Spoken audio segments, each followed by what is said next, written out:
یہ زیادہ پرانی بات نہیں، مگر جب بھی یاد آتی ہے خوف سے میرے جسم کی رونگٹے کھڑے ہو جاتے ہیں اور میں اکثر بیمار ہو جاتا ہوں۔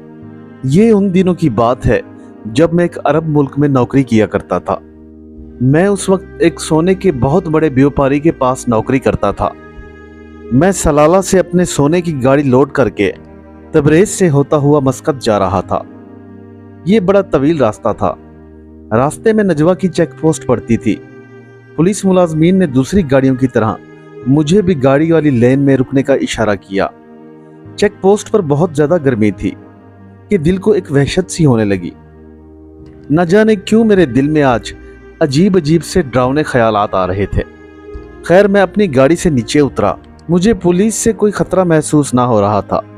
یہ میرے لیے معمول کی بات تھی۔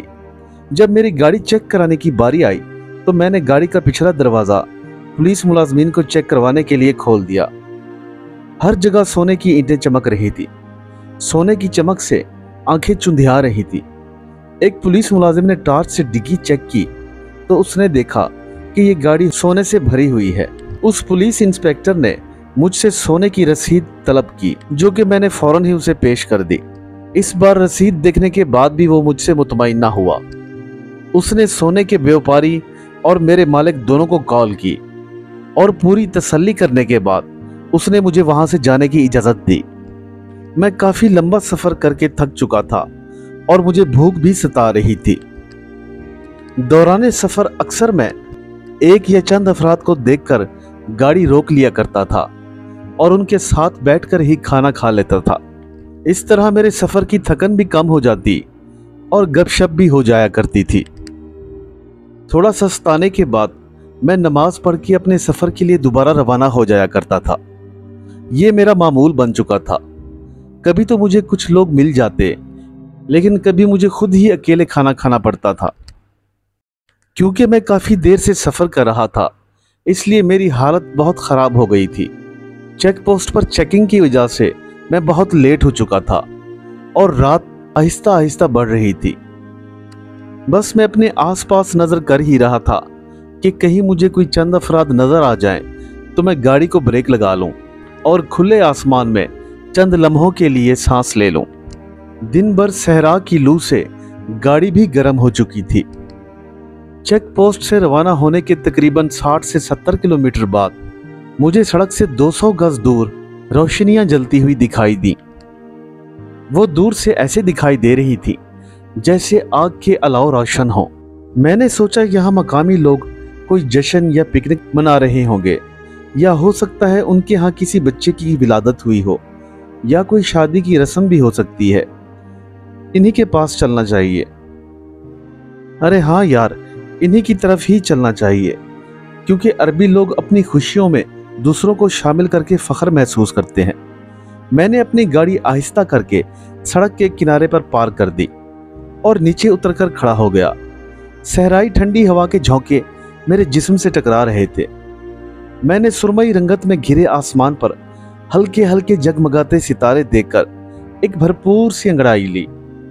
تازہ ہوا کے جھونکے میرے جسم کے اندر داخل ہوئے، جن میں ہوا کا پیار چھپا ہوا تھا۔ میں نے اپنے جسم کو کھلتا ہوا محسوس کیا، مانو میری تھکی ہوئی روح اس سب کو دیکھ کر بہت خوش ہو رہی تھی۔ رات کے اس وقت چاند کی روشنی میں نرم نرم ریت کتنی حسین تھی۔ کچھ دیر ماحول کا جائزہ لینے کے بعد میں ان روشنیوں کی طرف بڑھنے لگا۔ جب میں ان روشنیوں کے قریب پہنچا تو میں نے دیکھا کہ چند لوگ کھجور کے درختوں کے نیچے دائرہ بنائے ہوئے بیٹھے ہوئے ہیں، اور ان کے ارد گرد اور بھی بہت سارے لوگ یا تو ان کے پیچھے کھڑے ہوئے تھے اور کچھ بیٹھے ہوئے تھے۔ کھڑے ہوئے لوگوں کو دیکھ کے ایسے لگتا تھا کہ وہ احتراماً کھڑے ہیں۔ انہوں نے جب مجھے آتا دیکھا تو وہ ایک لمحے کو سب کے سب حیران ہو گئے، لیکن اگلے ہی لمحے وہ سب مجھ سے مصافحہ کرنے لگے۔ میں تقریباً 10 منٹ تک ان لوگوں سے ہاتھ ملاتا رہا، پر وہ تھے کہ ختم ہونے کا نام ہی نہ لے رہے تھے۔ خیر خدا خدا کر کے مجھے بیٹھنے کی جگہ ملی۔ وہاں چند لوگ پتیلے کے نیچے آگ جلانے کی کوشش کر رہے تھے، لیکن ان کی شکلیں مجھے واضح نظر نہ آ رہی تھیں۔ اپنی حیت اور قد و قامت میں وہ مجھے تھوڑے عجیب لگ رہے تھے۔ उनमें से एक शख्स उठा और मेरे गले लगकर कुछ सूंघने की कोशिश करने लगा। क्या हुआ? मैंने हल्की आवाज में पूछा। तुमने खुशबू तो नहीं लगाई? उसने मध्यम सी आवाज में मुझसे पूछा। नहीं नहीं, मैंने कहा, और वो मेरा जवाब सुनकर दोबारा अपनी जगह पर बैठ गया। उनकी सूरतों पे खूबसूरती बराए नाम भी न थी, कोई वाजबी सा चेहरा भी नहीं था। उजड़े हुए सर और उनकी शक्लें बदहाल थीं, जैसे इंतहाई गुर्बत की वजह से खुराक की कमी का शिकार हों। मेरे जहन में इन लोगों के बारे में अजीबोगरीब सवालात उठने लगे। अचानक मेरे करीब खड़े शख्स ने मुझसे पूछा, सद्दीक क्या सोच रहे हो? मैंने इस तरह कैफियत में पूछा, आप कौन लोग हैं जो दुनिया से किनारा कशी करके यहाँ सहरा में बैठे हुए हैं? वो मेरी बात सुनकर मुस्कुराया, फिर मुझसे मुखातिब हुआ, बैठो बैठो दोस्त, कैसे आना हुआ? मैं उसकी दावत पर उनके दरमियान बैठ गया। मैं बोला, बस मैं यहाँ से गुजर रहा था, किसी काम के सिलसिले में मस्कत जा रहा। आप लोगों को देखा तो आप लोग जश्न मना रहे थे। मैंने सोचा क्यों ना आपकी खुशी में शामिल हो जाऊं, इसी बहाने थोड़ा आराम भी कर लूंगा। हाँ हाँ, क्यों नहीं, जरूर खाना खाओ और हमारे साथ आराम भी करो। हमारे पास सब कुछ है, तुम बताओ क्या पसंद करोगे? जो भी मिल जाए खा लूंगा, मैंने उससे जवाब दिया। अपने खाने को रहने दो, आज हमारा खाना खाओ, हमने बड़ा लजीज खाना तैयार किया है। इतना कहकर उस शख्स ने पास बैठे दूसरे शख्स को इशारे से कहा, इसके लिए खाना ले आओ। थोड़ी ही देर बाद वो शख्स खाना ले आया और एक बड़ी सी प्लेट में डालकर मेरी तरफ बढ़ाने लगा। मैंने प्लेट पकड़कर कहा, अगर आप इजाजत दें तो ये खाना मैं अपनी गाड़ी में बैठकर खा लूं, क्योंकि गाड़ी में एयर कंडीशन लगा हुआ है, इसमें कोल्ड ड्रिंक और कुछ खाने का सामान भी मौजूद है। हाँ हाँ, क्यों नहीं, जैसा तुम मुनासिब समझो, उसने जवाब दिया। मैं प्लेट पकड़कर खड़ा हो गया और गाड़ी की जानिब बढ़ने लगा। उस शख्स ने पीछे से आवाज देकर कहा, जरा ठहरो, तो मैं रुक गया। उसने एक प्लेट उठाई और मेरा खाना ढांप दिया ताकि उसमें रेत ना गिरे। उनकी ये मेहमान नवाजी देख के मैं दिल ही दिल में बड़ा खुश हुआ। बस यही कुछ सोचता हुआ मैं अपनी गाड़ी के करीब जा पहुंचा। मैंने दरवाजा खोलकर खाना पिछली सीट पर रखा, बर्फ की पेटी से कोल्ड ड्रिंक और जूस वगैरह निकालकर खाने के पास रखा और गाड़ी को स्टार्ट किया। जैसे ही गाड़ी स्टार्ट हुई तो मैं एसी ऑन करके सीट पर बैठ गया और खाने की तरफ तवज्जो दी। यूं ही मैंने खाने की ट्रे से ऊपर वाली ट्रे उठाई, अनजानी और अजीब सी बदबू के भभोके से मेरी तबीयत खराब हो गई। क्या देखता हूं कि खाने की जगह प्लेट में गलाजत और गंदगी पड़ी हुई है। ये सब देख के मेरे जिस्म में एक झुरझुरी सी पैदा हुई। मुझे बेहद गुस्सा आया कि इन अरबी देहातियों ने मेरे साथ ये कैसा मजाक किया है। मैं गाड़ी से नीचे उतरा और उन लोगों की तरफ बढ़ने लगा। मुझे उनकी हरकत बहुत ही नागवार गुजरी थी। मैं सीख पा हो रहा था। मेरे दिल में अनगिनत गुस्सीले ख्यालात आ रहे थे, मगर क्या देखता हूँ कि लाइटें बंद हो चुकी हैं, रोशनी बराए नाम भी ना थी। मैं सोचने लगा कि हो सकता है शायद उनका जनरेटर खराब हो गया हो। मैंने जल्दी से अपनी जेब से टॉर्च निकाली और आगे बढ़ना शुरू कर दिया। मैं जब उस जगह पर पहुंचा तो देख के हैरान हो गया कि वहां तो कोई भी ना था। वो लोग ऐसे गायब हो गए थे जैसे गधे के सर से सींग। मैंने आवाजें देना शुरू कर दी, सिद्दीक सिद्दीक, कोई है? मगर मुझे कोई जवाब ना आया। अब मैं अजीब उलझन में फंस गया था। या इलाही, मेरे साथ ये क्या माजरा हो रहा है? थोड़ी देर पहले तो यहाँ मेला लगा हुआ था, एकदम से ये सभी लोग कहाँ चले गए हैं? कहीं मैं कोई ख्वाब तो नहीं देख रहा? अचानक से मुझे हड्डियों के जलने की बदबू आने लगी। मैं अभी इस सब पर गौर कर ही रहा था कि अचानक मेरे जहन में ख्याल आया कि उस शख्स ने मुझसे पूछा था, क्या तुमने कहीं खुशबू तो नहीं लगाई? क्योंकि ये जिन्नात ही ऐसा कर सकते हैं और गैर मुस्लिम जिन्नात ही खुशबू से भागते हैं। मेरे जहन को एक अजीब सा झटका लगा, कहीं ये जिन्नात का बसेरा तो नहीं था।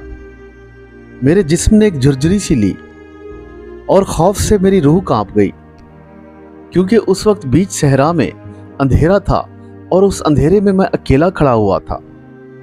मेरे जिस्म से पसीने छूट रहे थे।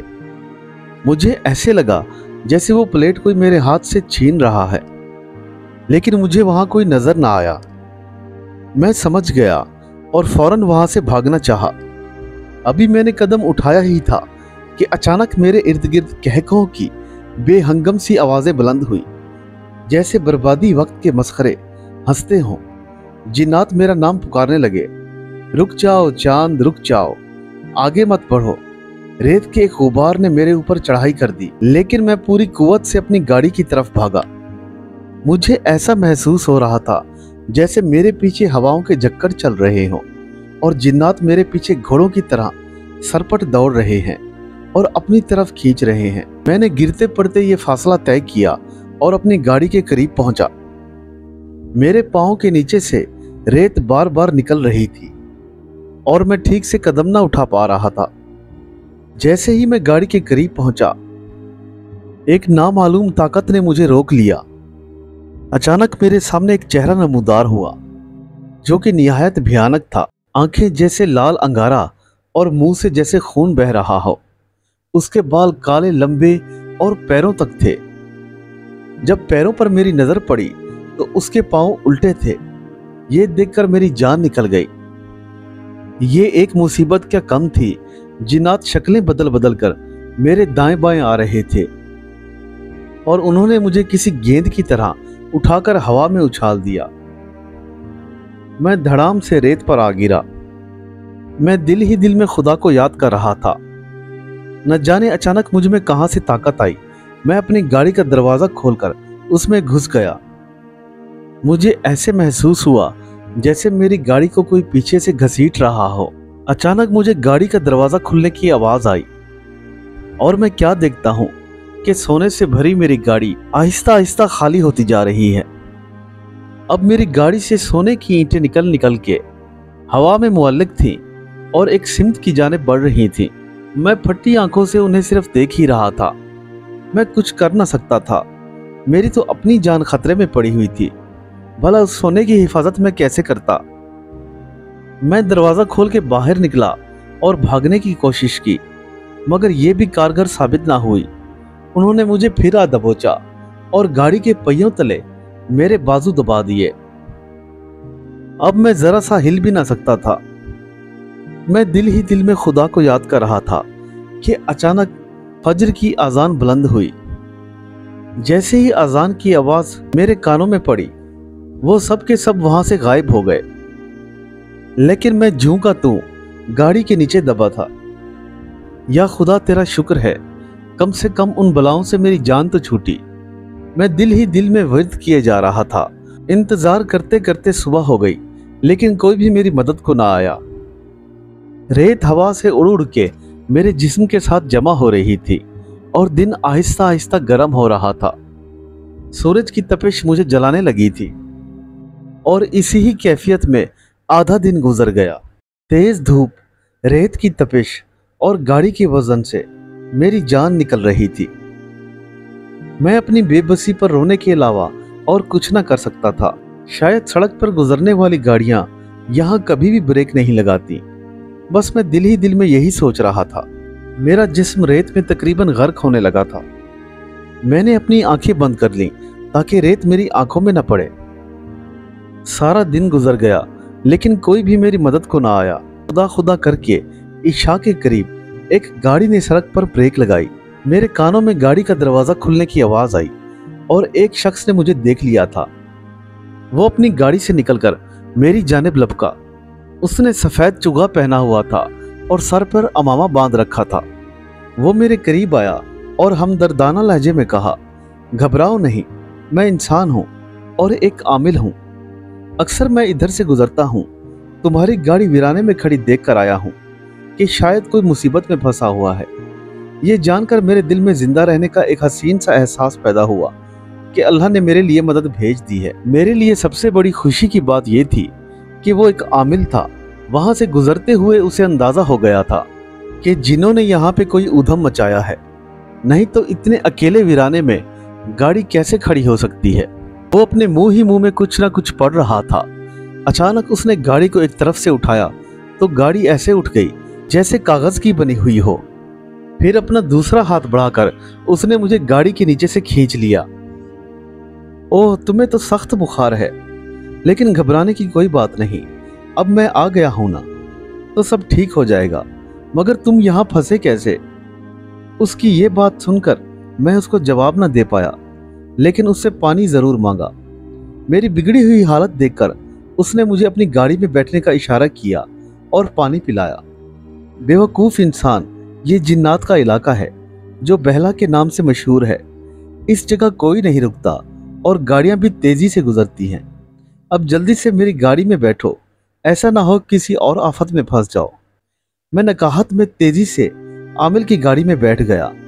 अचानक मेरे कानों में फिर वही आवाज पड़ी, चांद रुक जाओ, रुक जाओ, तुम हमारे मेहमान हो। भला तुम हमारे साथ खाना खाए बगैर कैसे जा सकते हो? खौफ की एक लहर फिर से मेरे जिस्म में उठी, लेकिन मैं जल्दी जल्दी गाड़ी में बैठ गया था। इधर उस आमिल को भी अंदाजा हो गया था कि वहां रुकना मुनासिब नहीं। उसने तेजी से गाड़ी भगा ली। तकरीबन 10 किलोमीटर तक मैं एक लफ्ज भी ना बोल पाया था। फिर अचानक मुझे अपनी गाड़ी में मौजूद सोने का ख्याल आया। मैंने इस सारे वाक़े का जिक्र उस आमिल से किया। उसने अपनी गाड़ी के डैशबोर्ड में से पानी की बोतल निकाली और मेरे मुंह पर छींटे मारने लगा। उसके पानी डालने से मेरे दिल को कुछ तसल्ली हुई और मेरा खौफ दूर होने लगा। लेकिन गाड़ी में मौजूद सोने की परेशानी मुझे खाए जा रही थी। मैंने फौरन ही पुलिस की हेल्पलाइन का नंबर डायल किया और उन्हें तमाम माजरे से आगाह कर दिया। पुलिस वहां मौके पर पहुंची और मेरी गाड़ी को रिकवर किया। ये देखकर मेरी खुशी की इंतहा न रही कि उसमें तमाम सोना मौजूद था और अल्लाह के हुक्म से मेरी जान भी बच गई थी। या अल्लाह, तेरा बहुत शुक्र है। मैं सजदे में गिर गया और उस आमिल के हाथ चूमने लगा। खुदा ने मुझे फिर एक नई जिंदगी बख्श दी थी। उस दिन के बाद मैंने कभी वीराने में ब्रेक न लगाई और ना ही किसी पे भरोसा किया। मैं जब भी सफर के लिए निकलता तो अपनी गाड़ी में आयतल कुर्सी लाजमी चलाता था। ये खौफनाक वाकया मुझे जब भी याद आता है तो मेरे रोंगटे खड़े हो जाते हैं। उम्मीद करता हूँ मेरे दोस्तों को आज की कहानी पसंद आई होगी। दोस्तों से रिक्वेस्ट है कि हमारे चैनल को सब्सक्राइब करें और वीडियो को ज़्यादा से ज़्यादा लाइक, शेयर और कमेंट करना ना भूला करें। मिलते हैं कल एक नई कहानी के साथ। तब तक के लिए अल्लाह हाफिज।